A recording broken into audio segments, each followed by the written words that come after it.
One more minute, if that.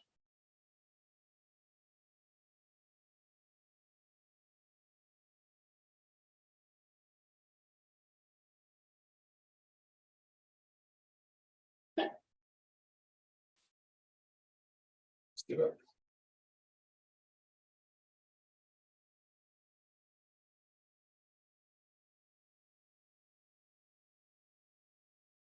All right, let's do it. Go live, please. Okay.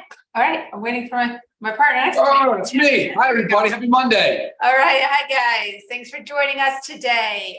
So today we're going to cover a topic on immune health. Feels appropriate as we're sliding into fall, leading into winter, when we all talk it to be the so-called flu season. Cold and flu season is upon us almost. Yeah. So I was just reading a little thing today, and I thought it was, I like the take on it. So cold and flu season is just something we call it, but it's not really like the cold and flu is not in season. What's going on is we have increased sugar intake, lack of outdoor sunshine, nutrient deficiencies, less movement, increased stress, and less than ideal lifestyle habits. Oh, that's year round. That are the season, and it makes us more susceptible to getting sick.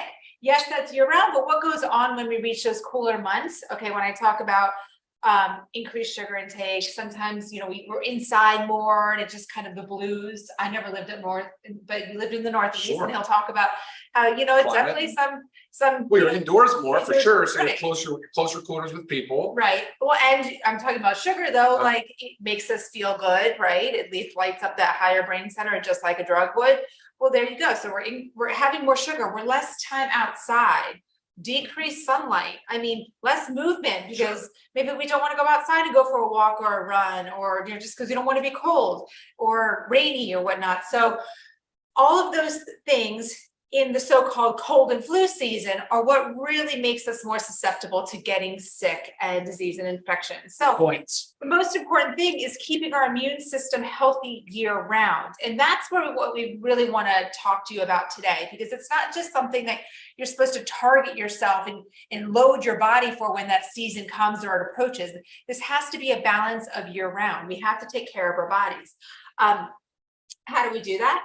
It's really maintaining adequate amounts of vitamins and minerals. It's very common that we hear of vitamin C and zinc. Those are wonderful, but there are so many more vitamins and minerals that really help support our immune system, such as vitamin A, the B's, B6, B12, folate, yes, vitamin C, vitamin D, big player, E, K, copper, iodine, iron, magnesium, selenium. I mean, zinc, of course. It's a whole big list. So you can get all of that by supplementation year round. And like we say, how our supplements are designed to take every single day to supplement like a healthy diet and lifestyle, like that is key to it. It's doing this all the time. All of this will decrease our susceptibility to infections.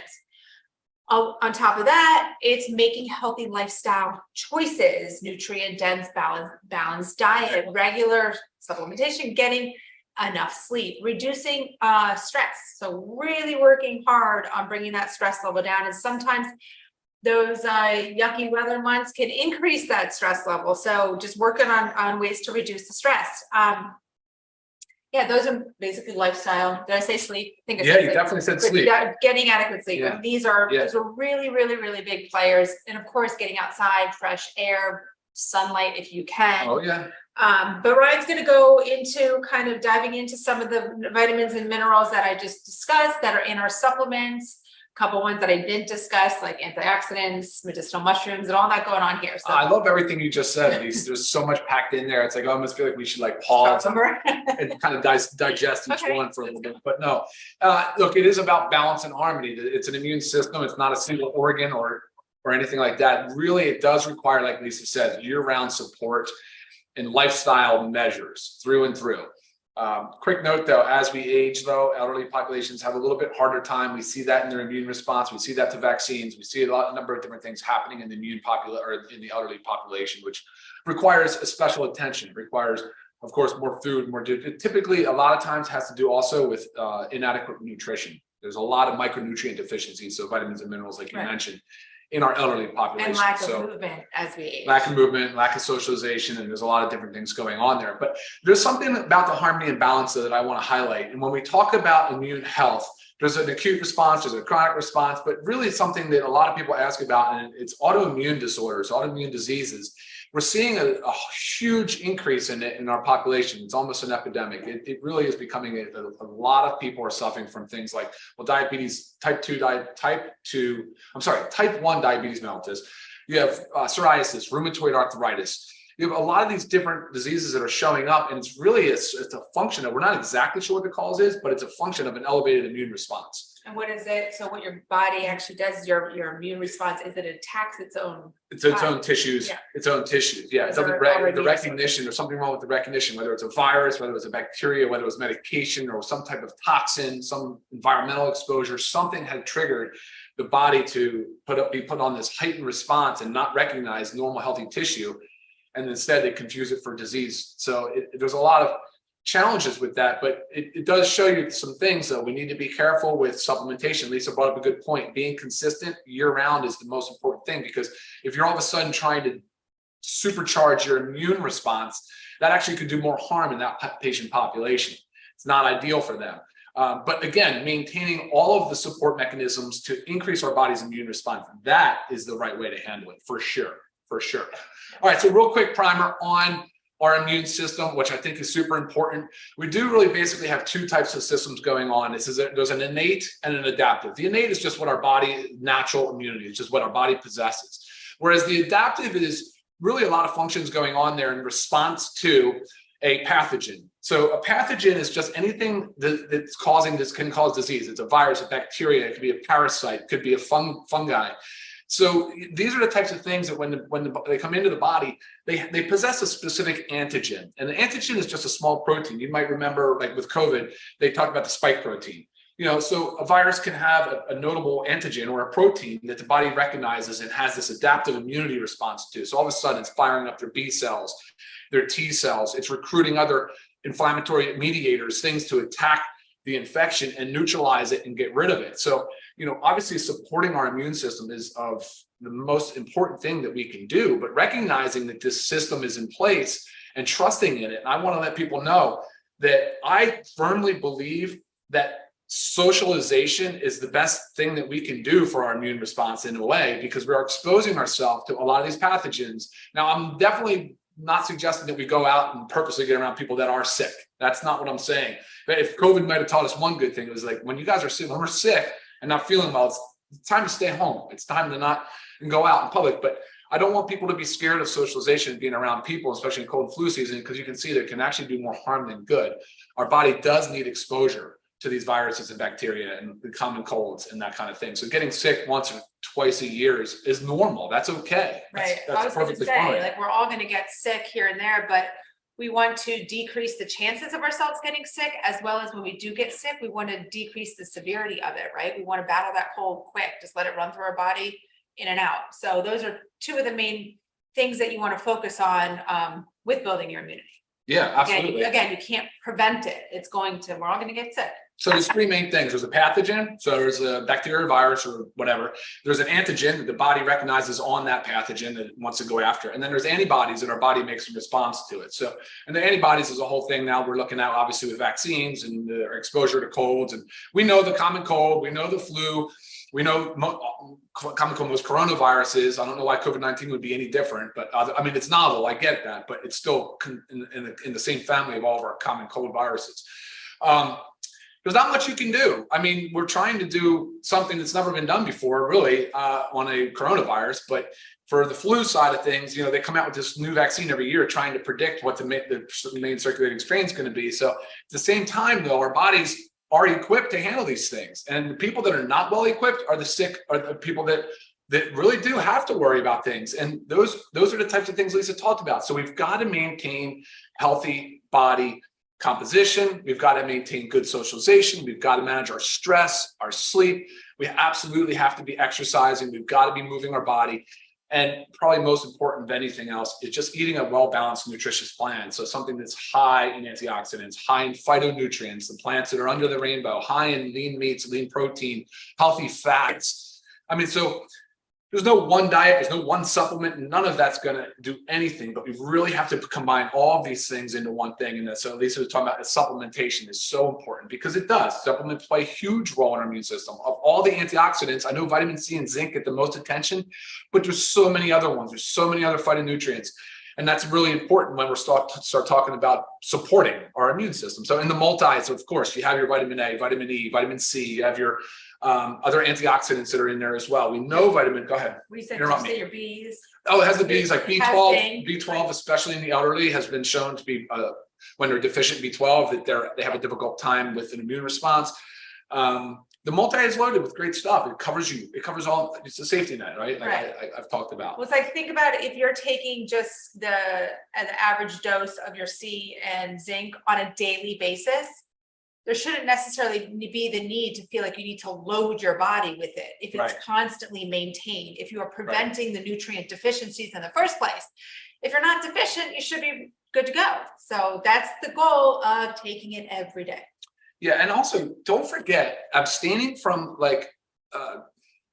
inflammatory foods is a really important part of this whole thing.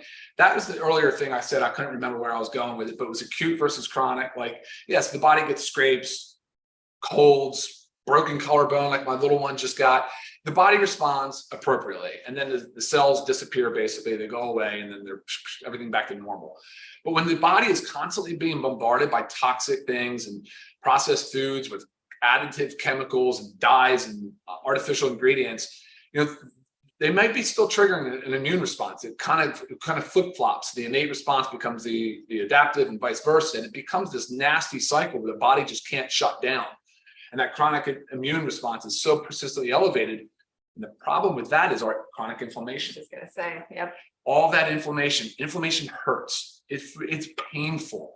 It's somewhat dangerous. Like even when we get a cold, like, oh, we know we're running a fever, and we're happy to have a fever in a lot of ways because we know our immune system is working and it's doing its job.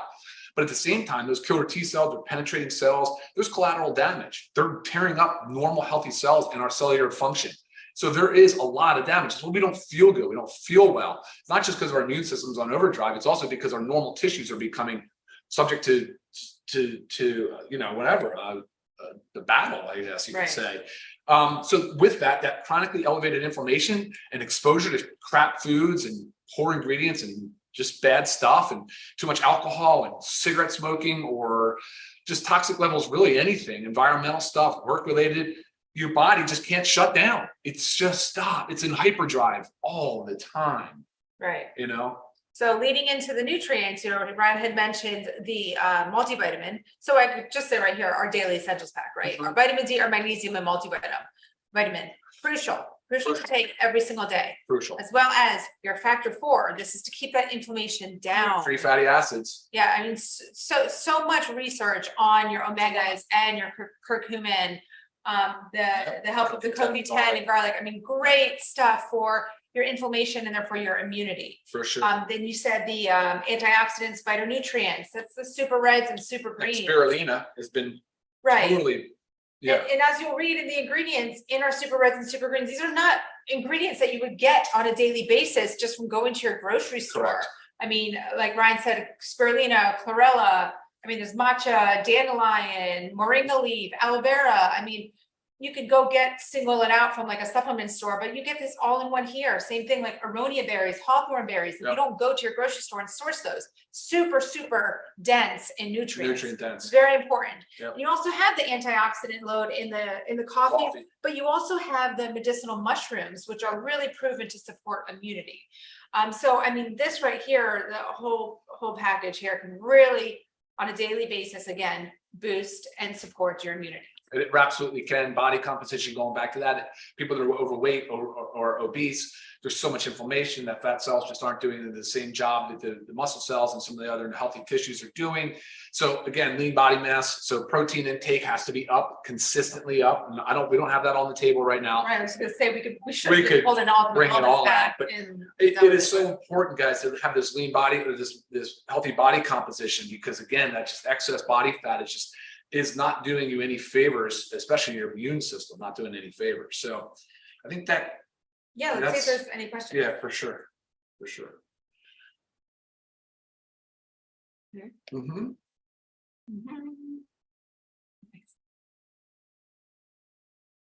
Awesome.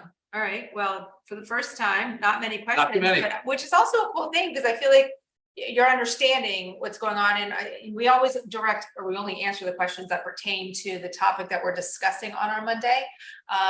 Other questions can be emailed or left for our Q&A, which again is the last Monday of every month. But just remembering, guys, the importance of keeping your immune system strong and knowing that it's really shouldn't be focused on just the cold and flu season. This is a year-long thing that we need to take care of our body to prevent things when we're at a heightened risk for cold and flu, right? Our bodies are strong and they're equipped and they're ready to attack it. I think that's it, Lisa. Yeah. We did good. 15 minutes is what our goal is. Awesome. I like it. All right, guys. So let us know if you have any questions. You know, you can email us. But thank you so much for coming in today and watching our Zoom on immune health. We'll see you next time.